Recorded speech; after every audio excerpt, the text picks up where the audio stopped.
Hello everyone, welcome to KTV Telugu. తెలంగాణలో BRS ప్రచార శైలి చూస్తూ ఉంటే పూర్తిగా 2019 అసెంబ్లీ ఎన్నికల్లో తెలుగుదేశం పార్టీ ఎదుర్కొన్న గడ్డు పరిస్థితే అందరికీ గుర్తొస్తుంది. తాము ఎంతో అభివృద్ధి చేశామని, అంతకు మించి సంక్షేమాన్ని అమలు చేశామని చంద్రబాబు ప్రజల్లోకి వెళ్లారు. కానీ ప్రజలు ఓటింగ్ ప్రయారిటీగా అభివృద్ధిని, సంక్షేమాన్ని తీసుకోలేదని ఎన్నికల ఫలితాలు తేలిపోయింది. ఆ విషయాన్ని గుర్తించి చంద్రబాబు ఓటర్లను ప్రాధేయపడినంత పనిచేశారు. తాను శాశ్వతం కాదని, రాష్ట్రం శాశ్వతమన్నారు.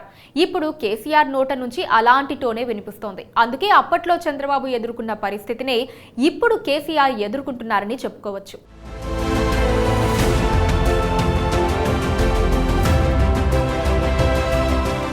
అభివృద్ధి, సంక్షేమం అనేది ఓటింగ్ ప్రయారిటీ అవుతుందా లేదా అన్న దానిపై బీఆర్ఎస్ విజయావకాశాలు ఆధారపడి ఉన్నాయి. కానీ తెలంగాణలో మార్పు అనే అంశంపైనే ఎక్కువ చర్చ జరుగుతోంది. ఇది కేసీఆర్ బృందానికి మింగుడు పడని అంశమని చెప్పుకోవాలి. 2019లో చంద్రబాబు దిక్కులేని రాష్ట్రాన్ని తాను గాడిన పెట్టానని ప్రజలకు ఎంత చెప్పుకున్నా వాళ్ల ఓటింగ్ ప్రయారిటీ మాత్రం వేరుగా ఉంది. దాంతో ఆయన ఓడిపోయారు. ఇప్పుడు కేసీఆర్ తాను రాష్ట్రాన్ని ఎలా అభివృద్ధి చేశారో చెబుతూ మార్పు ఆలోచన రిస్కేనని హెచ్చరిస్తున్నారు. ఏపీలో చంద్రబాబు విజ్ఞప్తి చేశారు. ఇక్కడ కేసీఆర్ హెచ్చరిస్తున్నారు. అదొక్కటే తేడా, మిగతా అంతా సేమ్ టు సేమ్. తెలంగాణ ఎన్నికల్లో ఓటింగ్ దగ్గరకు వచ్చేసింది. ఇప్పటివరకు ఉన్న రాజకీయ వాతావరణాన్ని పరిశీలించుకున్న బీఆర్ఎస్ పార్టీ ప్రజల్లో మార్పు అనే మౌత్ టాక్ ఉందని అర్థం చేసుకుంది. దానికి కారణాలు ఏమన్న విషయాలను గుర్తించి ప్రజల్లో ఇప్పుడు మార్పు అనే ఆలోచన పెట్టుకోవద్దని చెప్పేందుకు బీఆర్ఎస్ అగ్రనేతలు తీవ్ర ప్రయత్నాలు చేస్తున్నారు. మార్పు వద్దని చెప్పేందుకు పెద్ద ఎత్తున టీవీ ప్రకటనలు ఇస్తున్నారు. సోషల్ మీడియాలో ప్రచారం చేస్తున్నారు. ఒక్క ఛాన్స్ అడుగుతున్నారని, అలా ఇచ్చి తెలంగాణను ఆగం చేసుకోవద్దని చెబుతున్నారు. బాగా ఆలోచించి ఓటు వేయాలని కేసీఆర్ కూడా పిలుపునిస్తున్నారు. మార్పు ఆలోచన వల్ల అనేక సమస్యలు వస్తాయని వివరిస్తున్నారు. 10 ఏళ్ల పాటు అధికారంలో ఉన్న ప్రభుత్వంపై ప్రజల్లో ఎంతో కొంత అసంతృప్తి ఉంటుంది.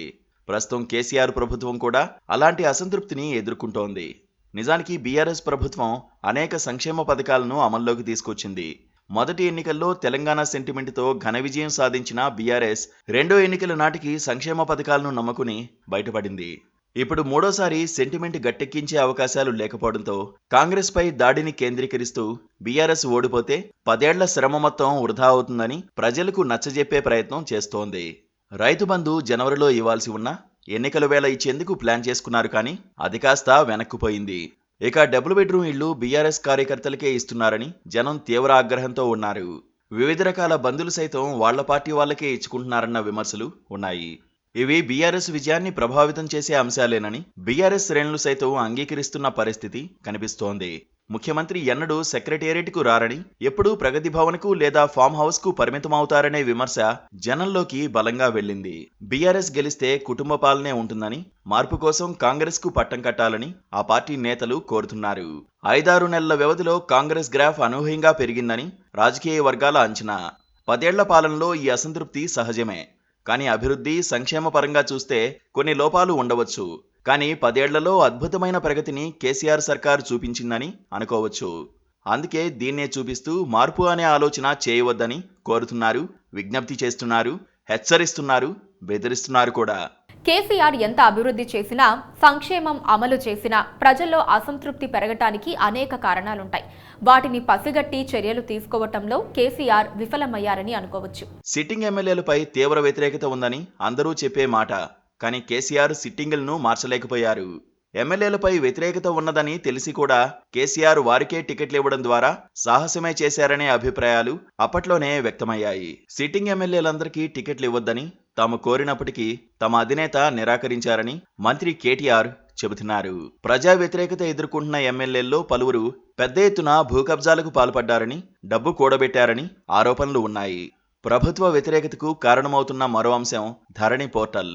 భూ రికార్డులన్నింటినీ కంప్యూటర్లోకి ఎక్కించి రైతులకే భూమిపై పూర్తి హక్కు ఇచ్చామని బీఆర్ఎస్ చెబుతున్నప్పటికీ అందులో ఉన్న సమస్యలు రైతులను ఇబ్బంది పెడుతున్నాయనే ఆరోపణలు ఉన్నాయి. ఈ విషయంలో అనేక కోర్టు కేసులు నడుస్తున్నాయి. తెలంగాణ రాష్ట్ర సాధన సమరంలో విద్యార్థుల పాత్ర ఎనలేనిది. తెలంగాణ కోసం ప్రాణత్యాగాలు చేసుకున్న వారిలో ఎక్కువ మంది విద్యార్థులు, నిరుద్యోగులే ఉన్నారు. తమ చావుతోనైనా తెలంగాణ సాకారమై తమ తర్వాతి వాళ్లైనా ఉద్యోగాలు చేసుకుంటారన్న భావనతో వారు ప్రాణత్యాగానికి తెగించారు. కానీ ఆ ఆశలు నెరవేరలేదని నిరుద్యోగులు అంటున్నారు.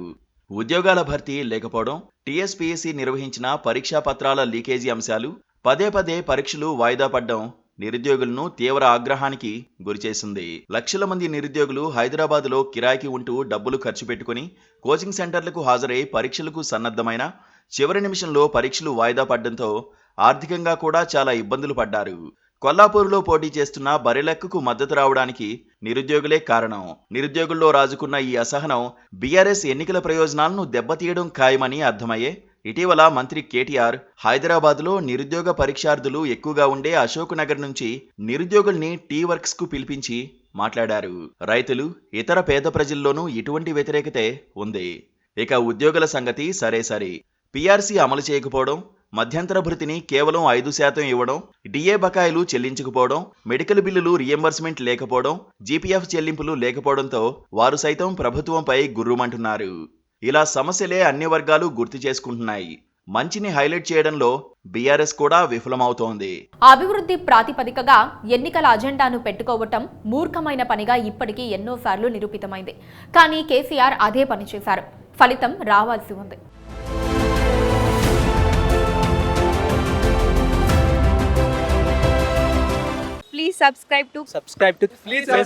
Please subscribe to KTV Telugu. KTV Telugu. KTV Telugu. KTV Telugu channel.